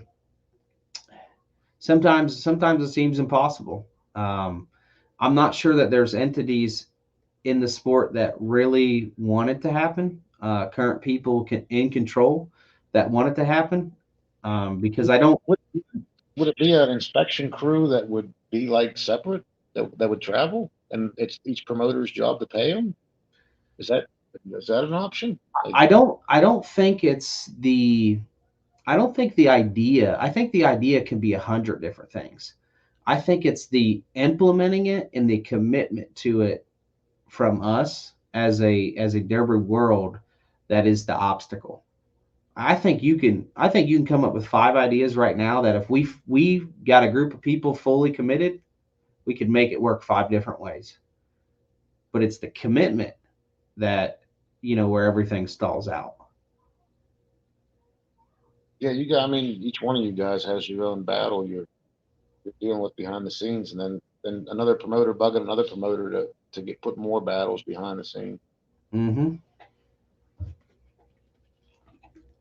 Yeah, I don't know. I don't know, but it sure would be sweet if there was something that had the same set of rules. It would be sweet. I think it would be extremely beneficial to the sport. It would be a huge step. Um, but like I said, I think it's about halfway up the pyramid, and we got to get that foundation built first. We got to learn how to keep money in our sport. And we sell out county fairs across the nation, and we don't keep any money for ourselves. And I'm not saying for my particular pocket, but I'm saying for the sport of demolition derby. There's not an entity standing together that says, "Hey, look, we're going to have 100 shows this year, and we're going to take $5,000 of the $100,000 that's raised, and we're going to um, petition TV." Okay, we're going to petition a Netflix series. We're going to petition, something to grow, expand the sport. We don't have that, and if we had that, our sport could exponentially grow. Um, it's why the NFL exists. It's why NASCAR exists. It's why dirt track, the World of Outlaws exists, because they're protecting their brand and they're protecting what they love, in the best interest of their sport. I've never looked into it and wasn't alive when either one of them became popular. Right?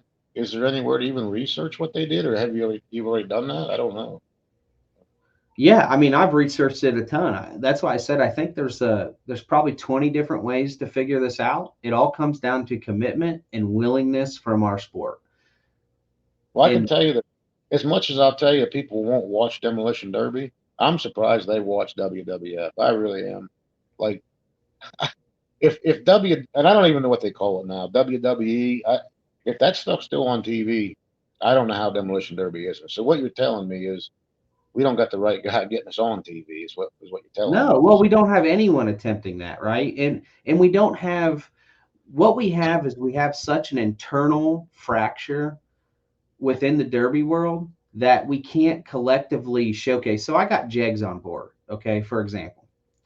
And I took more hate. So before I started promoting, everyone said you just need the big sponsor. The big sponsor will do it. Well, what I can tell you, I can go through the 4 year transition of what Jegs meant, and then what we thought it meant, and then what it actually meant. And what we thought it meant is we went and chased down the big sponsor that everyone said we needed, right, to get to the next level. That sponsor had enough money to change this sport forever. But internally in the sport, maybe it was me, I wasn't the right guy. Maybe I wasn't known enough. Maybe it was all kinds of things. But it received giant pushback. I mean, absolutely hatred, resentment, everything to the point where people were going out of their way to say, I will never buy Jegs now. It's not that I'm a Summit guy, but I just won't buy Jegs. So what it made us realize is that we need to get over that obstacle. You should get Mosier with as many of the axles that are on the track. And I think it's right by where you live at, right there across the Ohio Yeah, Indiana yeah, line. Muncie, Indiana.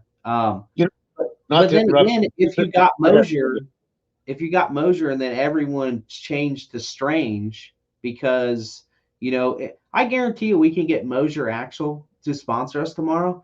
If I can go to Mosier Axle and say, I will order the Derby World, we had a sanctioning body. Let's say we had a sanctioning body. Okay. And I said, hey, Derby World, I sent out an email to 10,000 people that belong to the sanctioning body. Okay. And I said, Mosier Axle, and I got somebody that was the decision maker there. I said, tomorrow we will order 1,000 sets, okay, of axles, or let's say 100 sets of axles. I guarantee you we're placing an order collectively from our group. We want to show you that we mean business. We will order 100 sets. If we did that, Mosier Axle would be a sponsor of us overnight. But, I think but we won't do it. that's here. Well, we won't do it because we are saying there will be entities out there that will say, I'm not doing it because it's benefiting solely Dustin, or it's benefiting solely this organization, and I don't agree with that organization. Chris, the ticket to getting these people to look in the door is just that. It's organization. If we had organization, I've been in conversations from, you name it, as big of sponsors as you could possibly ever imagine. If we had an organization, we would have them as a sponsor right now, and your boy and you would have a chance to be paid drivers. And that's a fact. I guarantee you that I can make that happen. And now look, when I say I can make that happen, I don't want to say I guarantee you we can make that happen, because it doesn't happen without you guys. We can make it happen. That tree he grabs the money off of. Yeah. We just got a tree out back with money on it. It just keeps growing. We can do this. We can do it, but we collectively have to move one direction. And if we do that, the sky's the limit. And that doesn't mean the sport changes. That doesn't mean we go from hillbillies to rich, people that lose track of our values or anything like that. That just means we're hillbillies with money that people like to see us crash into each other, and we make a living doing it. That's all that means. Well, I'm sold. I misunderstood. I think that both of them can exist, the county fair and the professional level. And then, like you said, someone can have the opportunity to move up if they want. Yeah, I'm on board.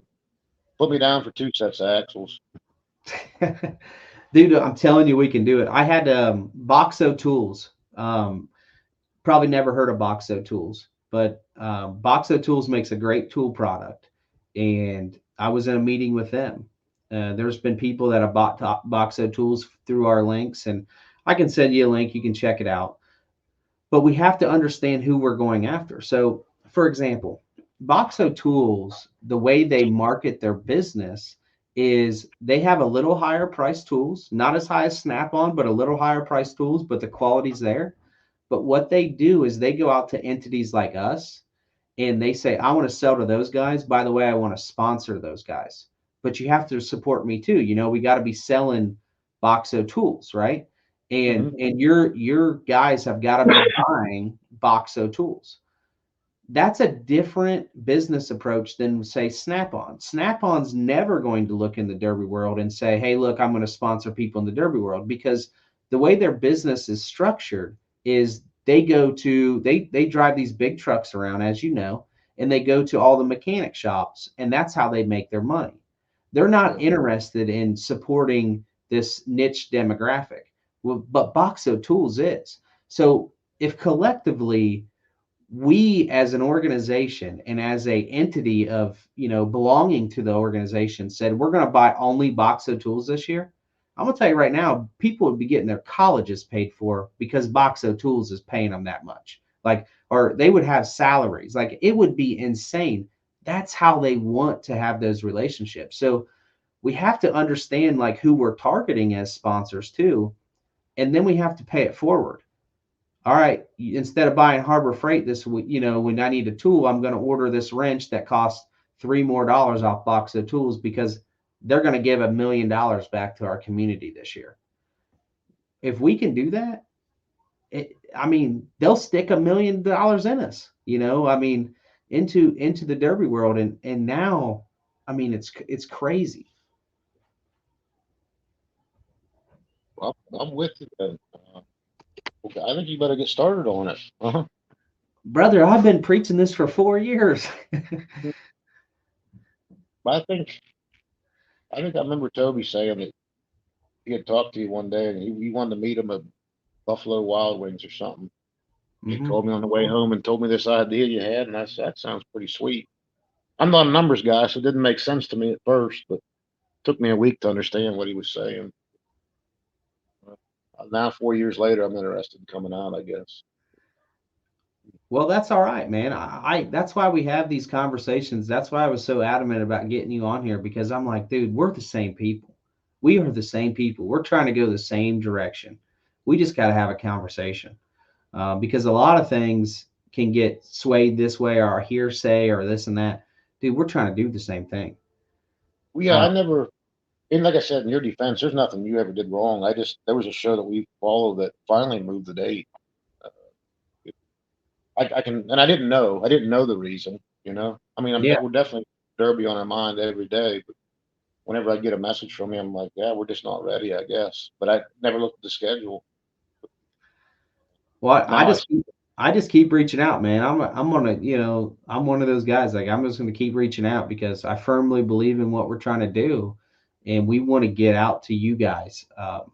We want to create the dream of this, man, is to someday have a generation of Derby drivers that is making a living doing this. And the reason why is because at one point, a group of people came together and they paid it forward. The 50K, the 50K isn't because we can pay 50K. The 50K is because we can turn heads with 50K.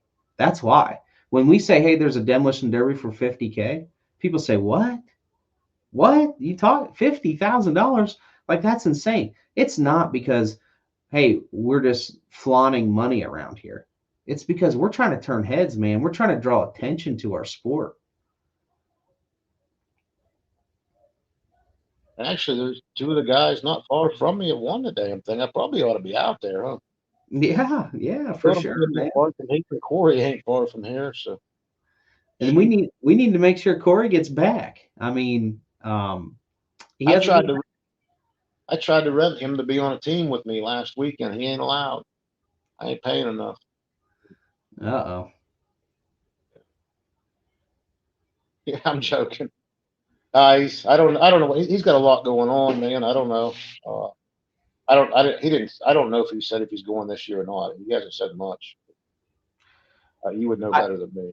I heard he's thinking about it, thinking about coming back, but he isn't signed up yet. I'd like to see him come back for sure.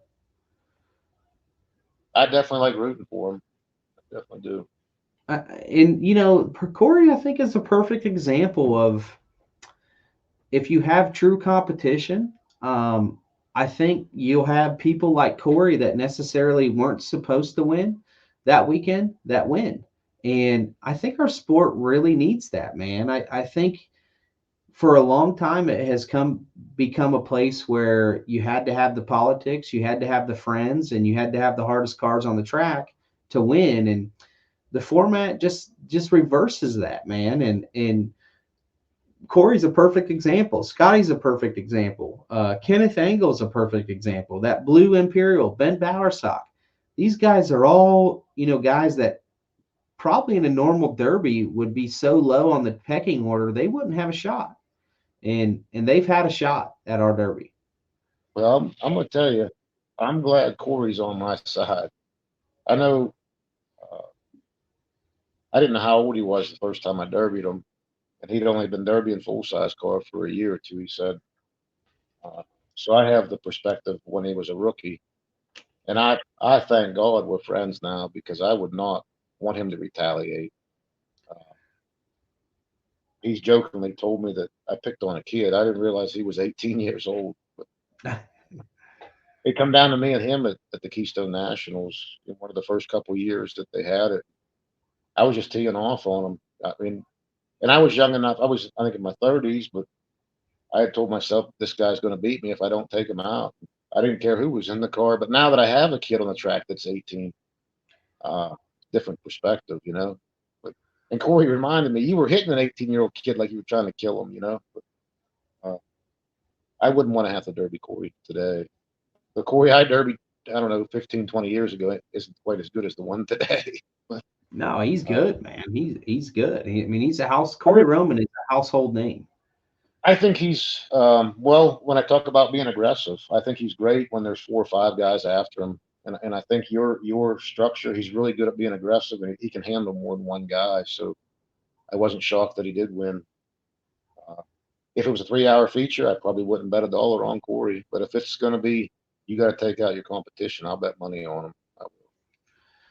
Hey, on that, you mentioned your boy's 18 years old. What's his future look like? What is he wanting to do? Now What career? he's actually 19 right now. Good question. What does he want to do?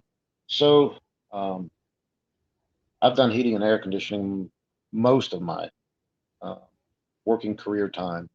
It does me well. I once dreamed that I thought I could turn him into a heating and air guy. Not sure I want to do that. In the meantime, we're having fun with demolition derby. That'd be great if he could make a living doing demolition derby. I often thought like Toast makes trailing arms. I could probably have Rick weld up trailing arms 8 hours a day in the garage. Uh, then my father-in-law, he needed some help with his farm. Rick's pretty good with that. I don't know. We're going to see what happens.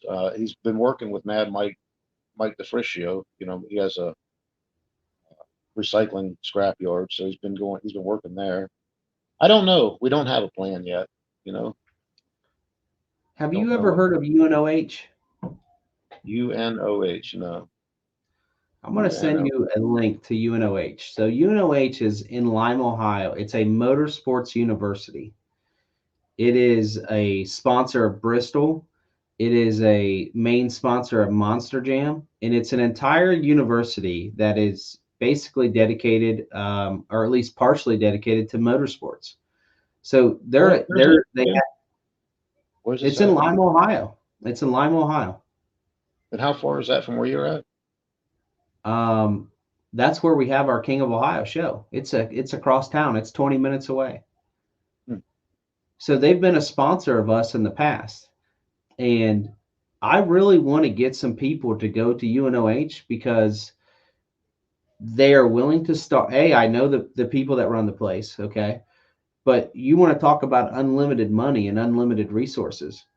They have race teams, they have dirt track teams where the students there, they work and build the cars there in the house, in the shop. They have guys like Travis Pastrana, all kinds of celebrities that come there and visit, and do things for them all the time.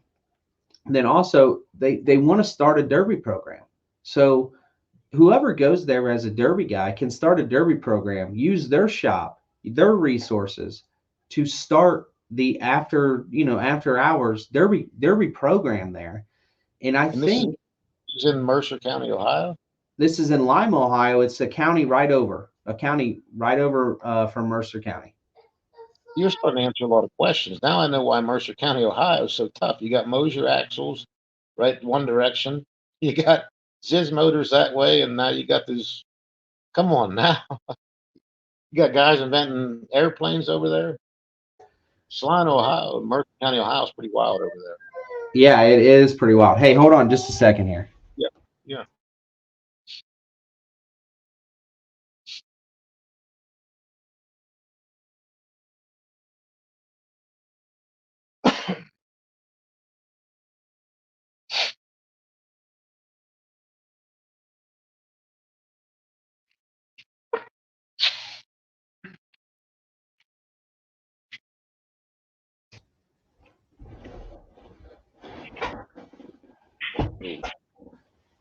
All right, so I'm back. So I want to tell you a little bit more about UNOH. So they were a sponsor of ours a couple years ago, and they'll come back on and be a sponsor of ours. We just weren't quite ready for them yet. At that point, our show wasn't big enough to really appeal to them and whatnot. But um, you guys need this. You should schedule a visit. You should go over there with Rick and check it out, man. They do day visits where you can go over there. You can walk through the university. They can show you much more and tell you much more than what I can tell you. But what I can tell you is they have connections to NASCAR, the dirt track, Monster Jam, every motorsports organization you can think out there.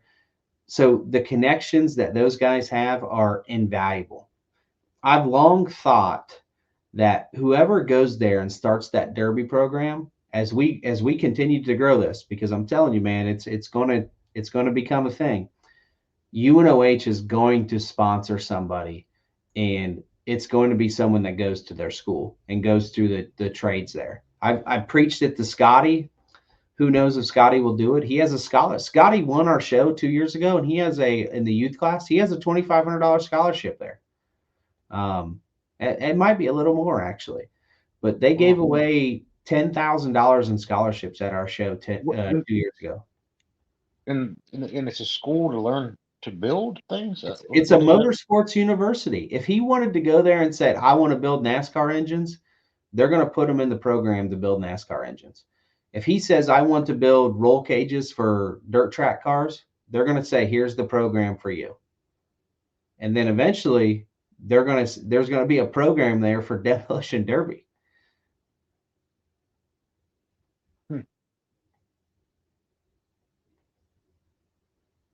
Well, that's pretty sweet. That's Yeah. pretty. I've never even gave that a thought. I did get a chuckle with the like NASCAR Derby cars. Would it be like a spec car? I guess that'd be something. The sport doesn't have to change. We are still in charge of our sport, so we don't need it to become NASCAR. But what we can do is we can learn how NASCAR became NASCAR, and we can get some money in our sport the same way, and like I said, go in the same direction. We send people to UNOH. UNOH is going to do a lot for the Derby world. Oh, buddy. You almost done? I think, well, I'm plugged in, but it's 6%. Like I lose more than I gain out here in the garage. That's all right.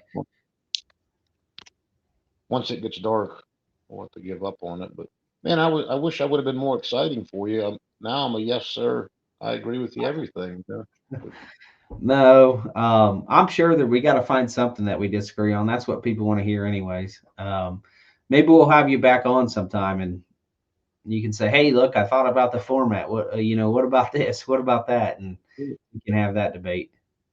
Yeah, you caught me on a Saturday when I was tired too. We actually went four-wheeler riding today, and then, like I said, we're helping the father-in-law with his farm, so feeding cows, and I just about cashed in when we were not texting there. So, well, better get back up, I guess. Well, look, man, we're 2 hours in. We'll call it wraps for now. I appreciate this conversation more than I could ever say. I wish I could have given you more information. I feel like I gave you nothing, but I just didn't find the right thing to talk about, I guess. But No, this was great. I think people will enjoy this, and I think if nothing else, we came to the conclusion that I think we're a little similar, more similar than we thought, right? maybe so. Uh, I'm definitely interested in this middle of the road class you got, so I do want you to send me that or tell me where to look for that. Uh, I am interested in that. I haven't figured out where I want a derby, and this sounds pretty exciting. I can skip No. over all the politics. Anywhere I go to pick the run, I know a lot of guys, so it's sometimes sucks you got to wait to the end of the derby. I bet that this derby from the get go. Be sweet. Yeah, well, I think that might be the class for you, man. All right. Well, I thank you for having me on here, and I guess I don't know how to hang up on you. You have to hang up on me. We'll hang it up. I'll call it quits. So thanks everybody for tuning in. On our socials, if you haven't, make sure you get on our socials, check those out, and please like and follow us. We're putting out a ton of content on YouTube and Facebook. And if you can, get to the King June 14th, 15th, and 16th this year in Lima, Ohio. So thanks again, Chris. I appreciate your time, and we'll have you on again. Thanks, Dustin.